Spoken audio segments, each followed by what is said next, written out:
కాకినాడ జిల్లా ఎస్పీ బిందు మాధవ్ ఆదేశాల మేరకు పెద్దాపురం ఎస్డిపిఓ శ్రీహర్రాజు పర్యవేక్షణలో ది 2/10/2025 తేదీన నర్సీపట్నం బస్టాండ్ వద్ద జరిగిన మర్డర్ కేసు దర్యాప్తుకు ప్రత్యేక బృందాలను నియమించి దర్యాప్తును వేగవంతంగా చేసి సాంకేతిక పరిజ్ఞానం ద్వారా ముద్దాయిలను గుర్తించి ఈరోజు జ్యుడిషియల్ రిమాండ్కు పంపడమైందని పెద్దాపురం ఎస్డిపిఓ శ్రీహర్రాజు మీడియాకు తెలియజేశారు.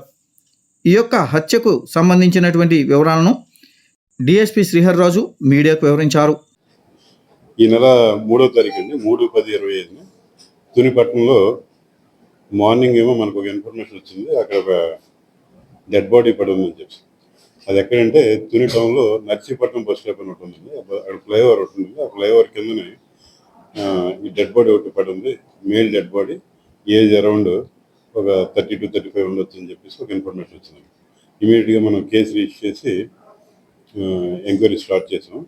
స్టార్ట్ చేసిన తర్వాత ఆ రోజు 3 బృందాల కింద పెట్టామండి.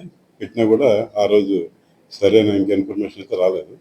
తర్వాత జిల్లా ఎస్పీ గారు, కాకినాడ జిల్లా ఎస్పీ గారు శ్రీ జి బిందు మాధవ్ గారు ఈ అన్నింటినీ కూడా ఇన్వెస్టిగేషన్ అంతా కూడా పరిశీలించి సార్ కొన్ని డైరెక్షన్ ఇచ్చి తర్వాత రోజు ఏం చేస్తుంటే 9 బృందాల కింద పెట్టారు. మొత్తం మన సబ్ డివిజన్ నుంచి జగన్పేట సిఐ గారు, ప్రతిపాటి సిఐ గారు, తుని రూరల్ సిఐ గారు, అలాగే ఎస్ఐస్ కిల్లంపూడి, తొండంగి, ఇలా అన్ని చోట్ల నుంచి కూడా ఎస్ఐస్ వచ్చారు. వచ్చిన తర్వాత స్పెషల్గా చేయడం వల్ల ఒక్కొక్కరు ఒక్కొక్క ఆస్పెక్ట్ తీసుకుని చేయడం వల్ల మనకి ఈ కేసులో కీలకమైన సమాచారం వచ్చింది. ఆ సమాచారం బేస్ చేసుకుని మిగిలిన వివరాలను కన్ఫర్మ్ చేసుకుని మన ఒక ప్రాథమికంగా అన్ని ఆధారాలు రుజువైన తర్వాత ఈ కేసులో 2 వ్యక్తులను అరెస్ట్ చేయడం జరిగిందండి. బొట్టి సురేష్, తర్రా ప్రసాద్ అని చెప్పేసి. ఇద్దరు కూడా ఎక్కడైతే నేరస్థలం ఉందో ఆ నేరస్థలంలో ఈ చిత్తుగాజలు ఏరుకుని జీవిస్తున్నారండి. ఈయన ఇందులో చనిపోయిన వ్యక్తి తానారు అప్పలనాయుడు అని చెప్పేసి ఈయన నర్సీపట్నం ఏరియా, ఎర్రకన్నపాలెం అని చెప్పేసి నర్సీపట్నం రూరల్ కింద వస్తుంది. ఆ ఊరికి సంబంధించిన వ్యక్తి. ఈయన దురదృష్టం ఏంటంటే ఈయన ప్రైవేట్ కంపెనీలో నెల్లూరులో పనిచేస్తూ ఇంటికి వచ్చాడు. భార్యాభర్తల మీద చిన్న చిన్న ఇష్యూలు ఉన్నాయి. దాంతో ఏంటంటే ఈయన మనసు బాగోక తుని నుంచి నర్సీపట్నం వచ్చాడు. ఆ నర్సీపట్నం వచ్చే వాళ్ళు ఆ నర్సీపట్నం బస్ స్టాప్ అది మ్యాక్సిమం అక్కడే దిగుతారు. ఈయన కూడా అక్కడే దిగాడు. ఈయనేమో దిగులుగా ఉండడం, ఒంటరిగా ఉండడం ఇదంతా గమనించి ఇందులో ఉన్న ముద్దాయిలు ఇందులో చనిపోయిన వ్యక్తులు కలిపి త్రాగడం అనేది జరిగింది. తర్వాత ఏంటంటే వీళ్ళకి ఒక దురుద్దేశం కలిగింది. ఈయన దగ్గర ఏమో ఫోన్ ఉంది, కాస్ట్లీ ఫోన్ ఉంది, తర్వాత ఈయన దగ్గర ఇంకా క్యాష్ ఉండొచ్చు అని చెప్పేసి ఒక దురుద్దేశం కలిగి చంపేస్తే బెటర్ ఏమో అని చెప్పేసి దానికి ఆశపడి వీళ్ళ దగ్గర ఏంటంటే అక్కడ ఉన్న ఒక రాయి ఒకటి, అక్కడ పడి ఉన్న ఒక ఐరన్ రాడ్ ఒకటి, ఈ రెండింటితోని ఉపయోగించి అక్కడే వీళ్ళు చంపేశారండి. చంపేసిన తర్వాత ఏంటంటే ఏదైతే ఆ ఫోన్ ఉందో మరి ఏమనుకున్నారో తెలియదు, ఆ ఫోన్ ఏమో అక్కడ కవర్ పడేసారన్నమాట. కవర్ పడేసిన తర్వాత మనకి క్లూ ఇంకేం లేదు. ఆ సెల్ ఫోన్ కవర్ ఒకటి ఉంది, అక్కడ బస్ టికెట్ దొరికింది.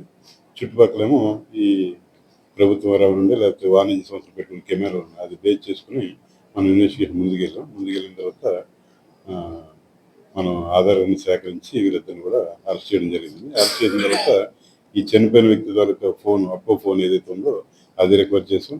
తర్వాత ఆ ఫోన్కి పోచి కూడా మ్యాచ్ అయిపోయింది. తర్వాత ఐరన్ రాడ్ కూడా ఈ కేసులో నేరానికి ఉపయోగించేది ఏదైతే ఉందో దాన్ని కూడా రికవర్ చేసాము. ఈరోజు 7వ తారీఖుని ఉదయం 10 నుండి తునిలో ఈ కేసు సంబంధించి సిఐ గారు, తుని టౌన్ సిఐ గారు గీత రామకృష్ణ గారు అరెస్ట్ చేశారు. రిమాండ్ కూడా మనకి ప్రతిపాడు మేజిస్ట్రేట్ గారు, ప్రజెంట్ మేజిస్ట్రేట్ గారు వారి దగ్గర పెడతారు. పెట్టిన తర్వాత ప్రొసీజర్ మీకు తెలిసిందా, 14 రోజులు రిమాండ్ ఇవ్వడం, తర్వాత దర్యాప్తులో ఇంకా కొద్ది చిన్నపాటి ఎఫ్ఎస్ఎల్ సంబంధించిన రిపోర్ట్ కానీ ఇవన్నీ ఉన్న తర్వాత ఈ కేసు కోర్టు ముందు ఉంచడం జరుగుతుంది.